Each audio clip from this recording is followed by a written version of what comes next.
Oh, hai, halo, there's welcome back to Comic Rider YouTube channel. Hari ini aku mau kasih tips buat kalian, tapi sebelumnya aku buka laptopku dulu ya. Oke, jadi hari ini kakak mau bagi tips tentang cara menggambar komik. Ada tahapan yang penting yang harus kalian lewatin untuk buat komik. Nah, ada tahapannya apa aja, tapi sebelum masuk ke tahapan itu, kakak mau jelasin komik itu adalah sebuah alur cerita yang dikemas dalam bentuk gambar dengan menggunakan tata bahasa yang mudah dipahami atau yang sederhana supaya bisa pembaca mengerti arti dari cerita yang disampaikan melalui komik. Nah, ada beberapa tahap, salah satunya adalah yang pertama tentukan konsep ide cerita. Langsung aja ya. Nah, pada tahap pertama, kamu akan mencari referensi di Google berdasarkan kisah nyata dari hidup seseorang.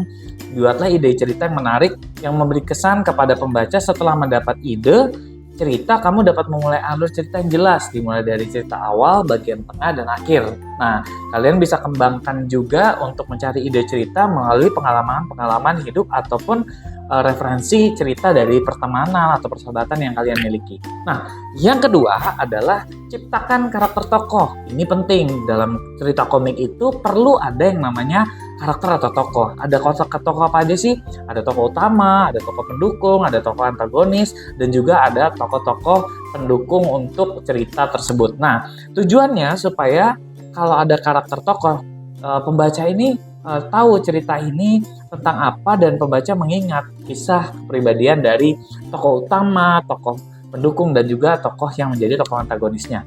Nah, langsung lagi selanjutnya kita akan masuk yang ketiga. Nah, pada tahap ketiga ini kita adalah tahap membuat sketsa. Nah, pada tahap ini adalah tahap yang memang kalian harus hati-hati dalam membuat sketsa. Kenapa? Karena kalau sketsa itu garisnya terlalu tebal, itu nanti kalau kita hapus pasti kotor. Nah, tipsnya supaya kalian membuat sketsanya lebih bagus, gunakanlah jenis pensil yang HB atau jenis yang di bawah 2B supaya ketika nanti gambar sketsanya dihapus itu lebih bersih gambarnya. Nah, bagaimana kalau yang gambarnya pakai secara digital? Nggak apa-apa. Kalau kalian gambar secara digital, kalian bisa menggunakan pensil sketch yang tipis dan itu kalian bisa pisahkan layernya supaya akan lebih menarik dan ketika ditebalkan juga tidak bertumpuk dengan layer sketsanya.